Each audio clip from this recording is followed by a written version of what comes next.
जय भीम, नमो बुद्धाय सर्वांना. साई वर्षा यूट्यूब चॅनलमध्ये तुमचं मनपूर्वक स्वागत आहे. व्हिडिओ बनवण्याचं कारण असं आहे, खूप लेट व्हिडिओ मी अपलोड करत आहे.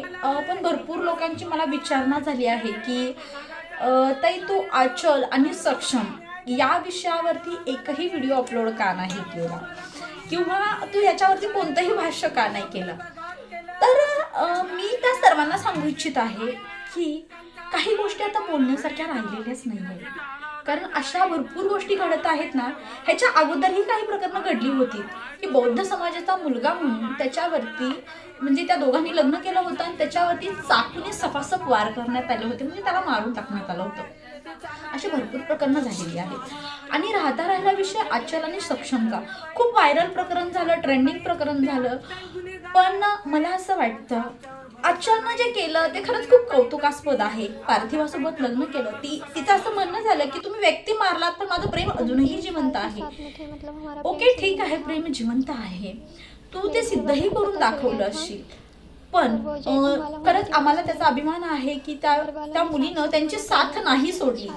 पण हा मुद्दा तितकाच उपस्थित राहतो की पार्थिवासोबत लग्न करून जे पण त्यांच्या म्हणजे त्या तो मुलगा आई वडिलांचा एकमेव आधार होता, एकुलता एक मुलगा होता तो. खरंच त्या आई वडिलांना त्या मुलाचा आधार म्हणून आचल म्हणजे ती म्हटली की मी त्या कुटुंबाचा आधार म्हणून राहील. पण त्या कुटुंबाची पण एक जबाबदारी आहे की आचल ही त्यांची जबाबदारी असणार आहे. कुठल्याही स्त्रीला सिंगल कुणीही ठेवू शकत नाही. आपल्या कुटुंबात तर नाहीच नाही, आपल्या संस्कृतीत तर ते नाहीच नाही. आपली समाज प्रवृत्ती अशी नाहीये की एखाद्या स्त्रीला एकटं जगू देईल, किंवा आपली समाजाची प्रवृत्ती एखादी स्त्री लग्न झालेली जरी असेल ना तरी काही विचित्र प्रकार आजही घडत आहेत आणि हे वास्तव आहे. आणि अशा परिस्थितीत आचल त्यांचा आधार म्हणून कदाचित राहीलही, पण त्या कुटुंबाचीही तितकीच म्हणजे रिस्पॉन्सिबिलिटी राहणार आहे की एक मुलगी आपल्या घरात राहते, सिंगल कुणीही राहू शकत नाही आणि तिला सिंगल आपण ठेवूही शकत नाही, किंवा तिचे घरचे कदाचित ती लग्नही नाही करणार, माहीत नाही पुढचं फ्युचर प्लॅन काय असेल. पण एक स्त्री एकटी नाही राहू शकत, नाही राहणार. ही काळ्या दगडावरची पांढरी रेघ आहे. दुसरा राहिला मुद्दा हा की आचलनं जे पण काही केलं ते आचलनं केलं, खरंच खूप अभिमानास्पद आहे, कौतुकास्पद आहे. तिनं स्वतःचं प्रेम सिद्ध करण्यासाठी खरंच स्वतःची बाजी पणाला लावली. पण ह्या सर्वाचा काय उपयोग झाला? ज्या आईनं त्या मुलाला 9 महिने पोटात वाढवलं, इतकं मोठं केलं आणि एका पोरीपायी त्या मुलाचा जीव गेला. प्रत्येक मुलीला आपल्या घराण्याची पार्श्वभूमी माहिती असते. प्रत्येक मुलीला आपल्या घराण्यातली लोक माहिती असतात. आपल्या घराण्यातली लोक किती क्रूर आहेत हेही माहिती असतं.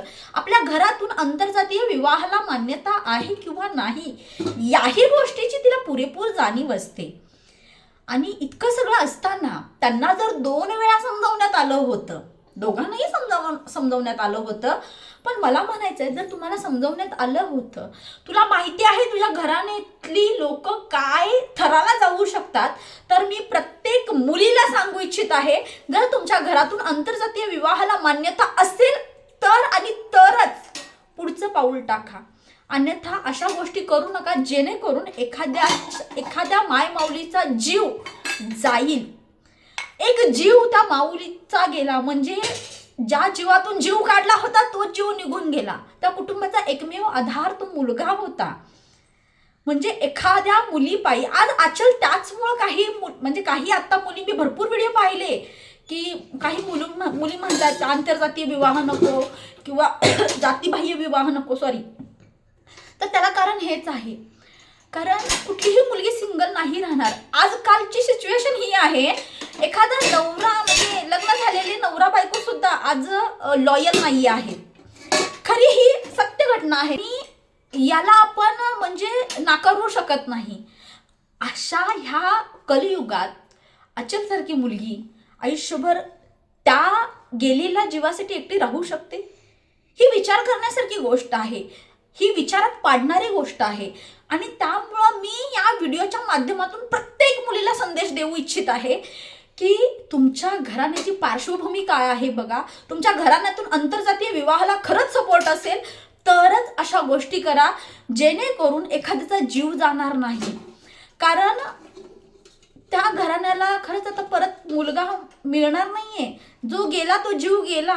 ह्या सगळ्या गोष्टी करून आता काही पार्थिवासोबत लग्न करून तर काहीच नाही होणार आहे. जे केलं ते खरंच अभिमानास्पद आहे, आम्ही त्याला खरंच दाद देतो. पण अशाही गोष्टी आहेत की त्याचं लक्ष द्या. एखादा जीव इतका पण स्वस्त नाहीये की एखाद्यासाठी जीव द्यावा. त्या मुलांना आणि भरपूर ह्या समाजात भरपूर घटना घडलेल्या आहेत की जातीपायी कितीतरी लोकांचे बळी गेलेले आहेत. आजही लोकांचे विचार बुरसटलेले आहेत. आजही लोकांची सदसद विवेक बुद्धी पूर्णतः खालच्या दर्जाची झालेली आहे. त्यांनी पूर्णतः म्हणजे कुठेतरी वाचनाची कमतरता म्हणावी लागेल. कुठेतरी जात हा विषय अजूनही लोकांच्या डोक्यामध्ये आहे. अजूनही आंतरजातीय विवाहाला की लोक कोणत्या नजरेनं पाहतात देव जाणे. म्हणजे ती खालच्या दर्जाची, मी वरच्या दर्जाची. अरे माणूसच आहे, जन्माला येताना तो माणूस म्हणूनच जन्माला आलेला आहे. त्यांचं रक्त बघा, त्यांचं बोट ठेचा, तुमचं बोट ठेचा, रक्त एकच येणार आहे. भले रक्तगट वेगळा असेल, रक्तगट भलेही वेगळा असेल, पण आपण आपल्या भारतामध्ये हिंदू बांधवच आहोत सगळे. हे मात्र प्रत्येकानं लक्षात ठेवावं. मी ह्यावरती ह्याच्या अगोदर पण व्हिडिओ केला होता, कशाला करता जातीवादी दंगली मानून जातपात. ह्यावरती माझा व्हिडिओ ऑलरेडी अपलोड होता. आणि अशा सगळ्या गोष्टी घडत आहेत की त्याला तोड नाहीये. म्हणजे बोलण्यासारखं काय राहिलंय असंच वाटत नाही. आज खरं तर मी बाळ ह्या मोठ्या लॉंग व्हिडिओसाठी ना बोलायचं झालं तर बाळाला सोबत घेऊन बोलणं माझ्यासाठी खूप डिफिकल्ट होतं. पण कारण कसं आहे, ती कुठेतरी भांड्यांचा आवाज करते, कुठेतरी काहीतरी करत असते. आताही ती अद्रक घेऊन बसलेली आहे. तर ह्या सगळ्या गोष्टी आहेत आणि त्यामुळे माझी लॉंग व्हिडिओ खूप कमी अपलोड होतात. आणि आजच्याबद्दलच सांगायचं झालं तर नो कमेंट्स.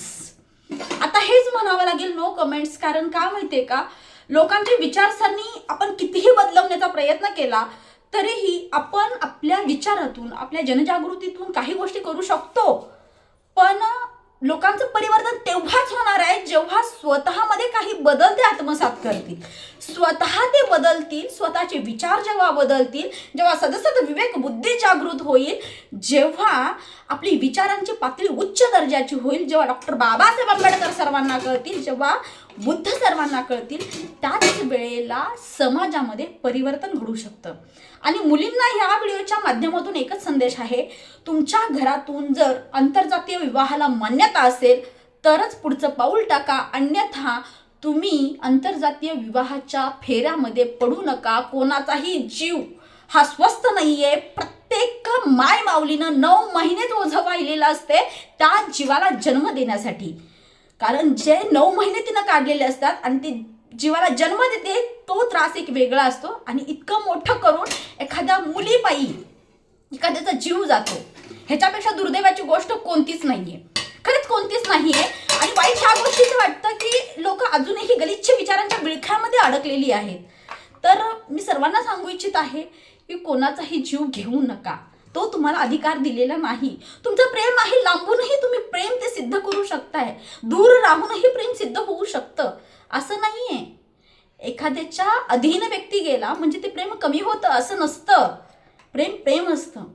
त्यामुळे प्रत्येकानं विचार करून पावलं टाका. कोणाचाही जीव घेण्याचा अधिकार कोणालाही नाहीये. सो ह्याच्यासाठी हा व्हिडिओ बनवण्यात आलेला आहे. आशा करते की माझे विचार तुमच्यापर्यंत पटलेले असतील, पोहोचलेले असतील, माझ्या भावना पोहोचलेल्या असतील आणि म्हणून मी याच्यावरती व्हिडिओ बनवला नव्हता. सॉरी टू से. चला बाय बाय. परत भेटू अशाच एका व्हिडिओसोबत. मी आवर्जून माझ्या ऑडियन्ससाठी मी हा व्हिडिओ बनवलेला आहे. कारण भरपूर लोकांनी मला विचारणा केली होती की तू त्याच्यावरती भाष्य का नाही केलं. तर मला हेच भाष्य करायचं होतं. आज मी आचलला ट्रोल करते, खरंच ट्रोल करते. भले तिनं जे केलं ते केलं, पण त्याच्यातून काहीच साध्य नाही होणार आहे. ना तो गेलेला जीव परत येणार आहे, त्या माऊलीला तिचा मुलगा मिळणार आहे ना.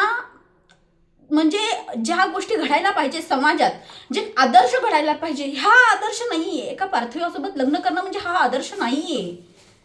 म्हणजे हा आत्ता लोकांसमोर हा प्रश्न आहे की जातीपायी अनेक लोकांचे जीव जात आहेत. हा लोकांसमोर प्रश्न आहे. इतके लोक गलिच्छ झालेले आहेत की त्यांच्या डोक्यामध्ये अजूनही जातीचा भुंगा म्हणजे पिंगळा घालतो आहे. ह्या गोष्टींची अजूनही आम्हाला खंत आहे. तर तर इतकं सगळं असताना ह्याच्यावरती नो कमेंट्स आहेत माझ्या, मला काहीच बोलायचं नाहीये.